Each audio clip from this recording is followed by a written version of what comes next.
Imagínate esto, el hombre más poderoso de Inglaterra yace moribundo, su cuerpo pudriéndose en vida, y el hedor es tan insoportable que los cortesanos apenas pueden contener las náuseas. No es una escena de una película de terror, es la historia real de los últimos días de Enrique VIII. Y lo que ocurrió a puerta cerrada en su palacio durante el invierno de 1547 te sorprenderá más que cualquiera de sus ejecuciones. ¿Quién habría pensado que el niño dorado del Renacimiento, o un apuesto atleta admirado en toda Europa, acabaría convertido en un monstruo de casi 200 kilos? Vamos a echar un vistazo entre bastidores de la historia y descubrir cómo murió el monarca más tristemente célebre de Inglaterra.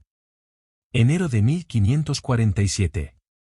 El palacio de Viteal está sumido en un silencio ominoso.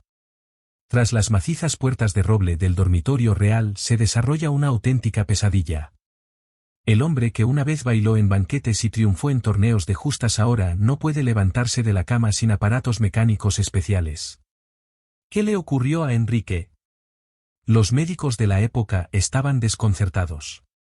Sus piernas estaban cubiertas de úlceras purulentas, de las que emanaba un olor tan terrible que hasta los sirvientes más leales contenían la respiración. Su antaño hermoso rostro estaba hinchado y amarillento, los ojos hundidos entre pliegues de grasa. Los historiadores actuales creen que el rey sufría diabetes tipo 2, gota y quizá osteomielitis, una dolorosa infección ósea. Pero las torturas físicas eran solo una parte del infierno. La mente del gran tirano también se estaba derrumbando. Su legendaria ira se transformó en explosiones incontrolables seguidas de periodos de total apatía. Los cortesanos murmuraban que el rey hablaba con los fantasmas de las personas que había mandado ejecutar y gritaba en sueños los nombres de sus esposas muertas. ¿Y lo más espeluznante? Incluso muriendo entre terribles dolores, Enrique seguía firmando sentencias de muerte. Su mano temblaba tanto que apenas podía sostener la pluma, pero la sed de poder no lo abandonó hasta el último aliento. Imagínate el horror de los cortesanos al tener que entrar en el dormitorio real. Una enorme cama cubierta con oscuros cortinajes. El dulzón olor de la descomposición, que ni los inciensos encendidos podían enmascarar. Y en medio de todo aquello, el antaño poderoso rey, reducido a una montaña de carne enferma. Los médicos probaron de todo, sangrías, infusiones de hierbas, incluso oraciones. En su desesperación, aplicaban cataplasmas de cebolla hervida sobre las llagas supurantes, y difícil de creer, polvo de cráneos humanos. Lo único que aliviaba algo el dolor era el opio, pero este nublaba aún más su ya alterada mente. Las torturas psicológicas no eran menos terribles.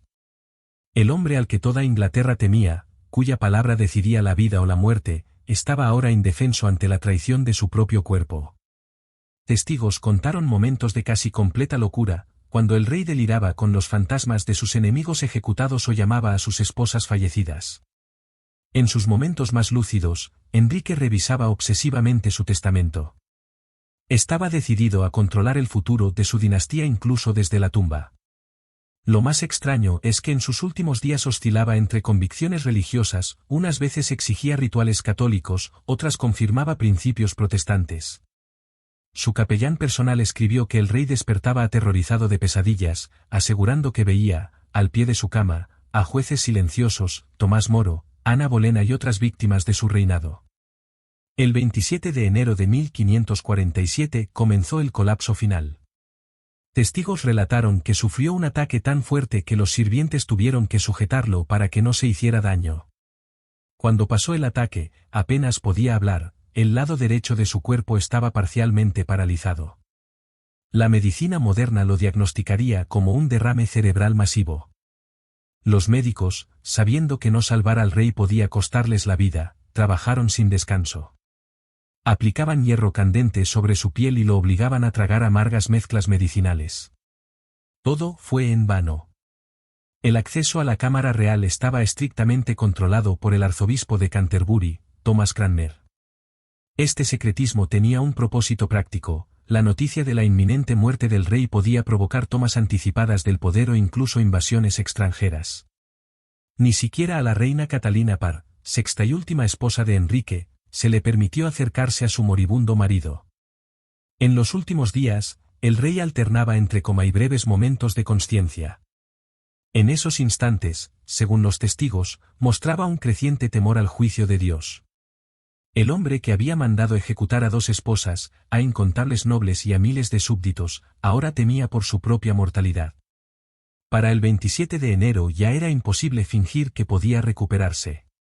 Cranmer fue llamado urgentemente al lecho real, pues la respiración de Enrique se hacía cada vez más difícil. Las crónicas cuentan que, incapaz de hablar, se le preguntó si confiaba en Cristo más que en los rituales religiosos. Enrique, dicen, apretó la mano de Cranmer con todas sus fuerzas antes de caer en el coma final. El rey murió antes del amanecer del 28 de enero de 1547. Incluso en la muerte, su enorme cuerpo dominaba la habitación, un grotesco monumento a los excesos y sufrimientos. La causa oficial de muerte se registró como descomposición natural, aunque el análisis moderno sugiere una combinación letal de insuficiencia cardíaca, sepsis por heridas infectadas y complicaciones de la probable diabetes tipo 2. Pero lo más sorprendente ocurrió después. El Consejo Privado ocultó la noticia durante 3 días, consolidando el poder alrededor del joven Eduardo B. Este retraso fue clave para asegurar una transición pacífica. Mientras el cuerpo de Enrique se enfriaba en sus aposentos, Eduardo Seymour, conde de Hereford y tío del nuevo rey, actuaba con eficacia implacable para hacerse con el control. ¿Y el cuerpo? Registros cortesanos documentan que el cadáver comenzó a descomponerse con alarmante rapidez, probablemente por las infecciones avanzadas. Los embalsamadores trabajaron frenéticamente, retiraron los órganos internos y rellenaron las cavidades con hierbas aromáticas y conservantes. Incluso ellos, expertos, se mostraron horrorizados por el estado del hígado y el corazón del rey. El ataúd requirió una fabricación especial para contener su enorme cuerpo, casi el doble de ancho que el de un noble estándar. Y luego ocurrió lo insólito, durante el velatorio en Viteal, testigos contaron que el ataúd de plomo se rompió bajo la presión de los gases de la descomposición, filtrándose líquidos al suelo de la capilla. Esta macabra escena se ocultó rápidamente, pero se dice que unos perros lamieron el líquido, última humillación grotesca para un rey obsesionado con su grandeza. El cortejo fúnebre al castillo de Windsor, el 16 de febrero, fue la última oportunidad del régimen para mostrar el poder de Enrique incluso en la muerte. Caballos cubiertos con telas negras arrastraban el enorme ataúd por calles llenas de dolientes, mientras las imágenes mostraban al rey en su esplendor juvenil, no como la figura hinchada en que se había convertido. El testamento de Enrique reveló sus últimos intentos de controlar el futuro desde la tumba. Un documento de 30 páginas detallaba la sucesión, primero Eduardo, luego María, hija de su primera esposa Catalina de Aragón, y finalmente Isabel, hija de Ana Bolena. Esta línea, aunque interrumpida por el breve reinado de 9 días de Lady Jane Grey, se cumplió tal como él dispuso. Entre las pertenencias halladas en sus aposentos se encontró un pequeño cofre cerrado, dentro, un retrato en miniatura de Jane Seymour, un mechón de cabello, presumiblemente de su madre, Isabel de York, y un libro de oraciones infantil que quizá perteneció a Isabel antes de la ejecución de su madre. Estos detalles revelan que, incluso cuando su cuerpo y mente se derrumbaban, Enrique conservaba un vínculo con la familia y los sentimientos personales. La muerte de Enrique marcó un giro decisivo en la historia inglesa. El hombre que dominó su época con fuerza personal terminó enfrentándose a las mismas limitaciones que el más humilde de sus súbditos. En esos últimos días, el rey que exigía obediencia absoluta descubrió que, al final, el viaje era solitario, un recordatorio penetrante del gran igualador que es la muerte. Lo que hace tan fascinante la muerte de Enrique VIII no son solo sus horribles detalles físicos o su significado político, sino lo que revela sobre la condición humana. Las fuentes modernas sugieren que Enrique vivió momentos de terror existencial en sus últimos días, enfrentándose al juicio no como rey, sino como hombre. La reacción internacional no fue menos interesante. El embajador francés informó que el rey Francisco lloró sinceramente por su querido hermano de Inglaterra, a pesar de sus conflictos. El emperador Carlos V, sobrino de Catalina de Aragón, evaluó con pragmatismo las consecuencias estratégicas, preguntándose si Inglaterra sería vulnerable bajo un rey niño. El Papa Paulo III, que había excomulgado a Enrique una década antes, encargó una misa por su alma, un gesto diplomático que reconocía la importancia de Enrique a la vez que reafirmaba las pretensiones católicas sobre su destino espiritual. ¿Y qué fue de quienes estuvieron junto a él en sus últimos meses? Los médicos que no lograron salvarlo afrontaron un destino incierto. Algunos obtuvieron rápidamente puestos en otras casas nobles, mientras que otros sufrieron ostracismo profesional. El doctor Thomas Wendy, que tuvo el valor de informarle de su muerte inminente cuando otros no se atrevían, convirtió ese gesto de franqueza en la continuación de su servicio real bajo Eduardo V. ¿Y el palacio tras la muerte del tirano? Sus aposentos privados adquirieron de inmediato significado histórico. Los cortesanos evitaban entrar en las habitaciones donde sufrió sus últimas agonías, alimentando rumores de sonidos extraños y zonas inexplicablemente frías. El joven Eduardo V se negó a dormir en la cama de su padre, ordenando preparar nuevos aposentos. El legado médico de sus últimos días sigue fascinando a historiadores y doctores. Sus síntomas han sido diagnosticados retrospectivamente como todo, desde sífilis hasta escorbuto, aunque las pruebas más sólidas apuntan a diabetes tipo 2 agravada por osteomielitis crónica. Los registros médicos muestran tratamientos desesperados, desde la aplicación de palomas vivas partidas por la mitad sobre las llagas, hasta mezclas experimentales con oro y piedras preciosas molidas. Los médicos victorianos, influidos por visiones morales de la enfermedad, destacaron la sífilis como probable causa, viéndola como castigo divino por sus excesos sexuales. Los especialistas de principios del siglo XX se centraron en trastornos metabólicos, proponiendo la gota y la diabetes como culpables.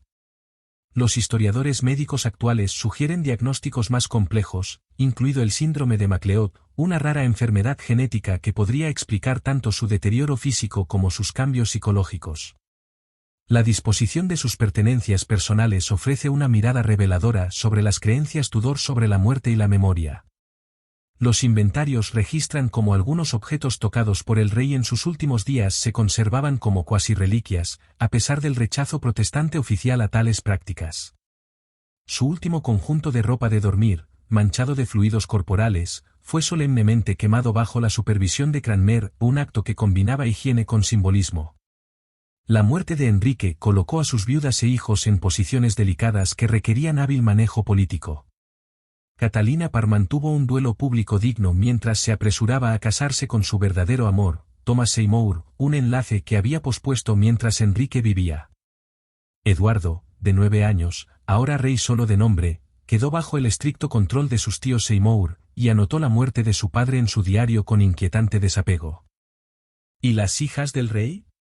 María, de 31 años, seguía siendo católica devota, cada vez más apartada por las reformas protestantes de Eduardo. Isabel, con apenas 13 años, tuvo que navegar con extrema cautela por la vida en la corte, su posición comprometida por la ejecución de su madre y las dudas sobre su legitimidad. Ambas acabarían subiendo al trono que Enrique les prometió, pero el camino fue peligroso. El año posterior a su muerte demostró hasta qué punto su personalidad había dominado el gobierno.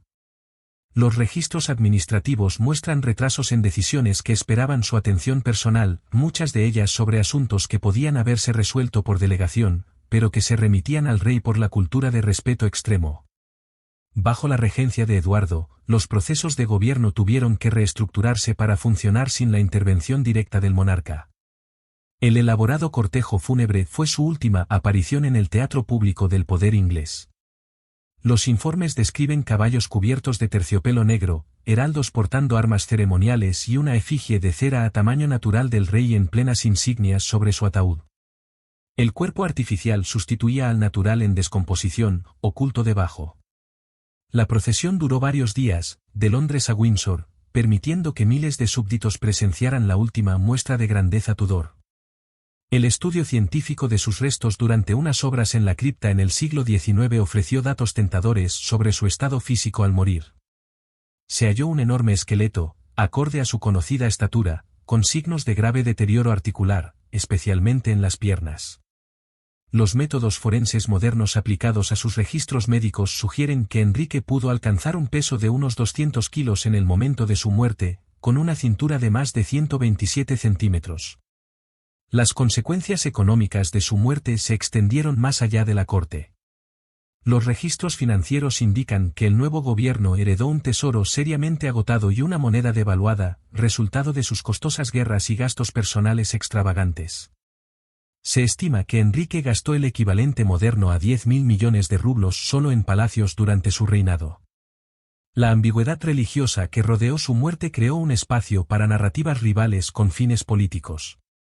Los cronistas protestantes destacaron momentos de claridad evangélica antes de morir, mientras que los escritores católicos fuera de Inglaterra lo pintaban atormentado por el arrepentimiento de su ruptura con Roma. En realidad, las pruebas sugieren que Enrique mantuvo hasta el final su postura religiosa característica, aceptarse como jefe supremo de la Iglesia de Inglaterra, rechazando doctrinas protestantes clave. Así terminó una era. El hombre que cambió el curso de la historia inglesa, que rompió con Roma y se casó con 6 esposas, que ejecutó a miles, murió solo, asustado y con dolor. Su enorme cuerpo se convirtió en metáfora del colapso de toda una época, y su muerte abrió el camino a una Inglaterra completamente nueva. Los últimos días de Enrique VIII representan un momento único en que las concepciones medievales y modernas del reino chocaron, el último monarca inglés con poder verdaderamente medieval, pero también un pionero de la maquinaria burocrática estatal. Si esta historia sobre la caída de un gran tirano te ha impactado tanto como a mí, dale like a este vídeo. Y en los comentarios cuéntame, ¿qué detalle de los últimos días de Enrique VIII te resultó más impactante? ¿El ataúd roto o las conversaciones con fantasmas? Y no olvides suscribirte al canal, porque nos esperan historias aún más increíbles y oscuras de los rincones más tenebrosos de la historia mundial. Nos vemos en el próximo vídeo.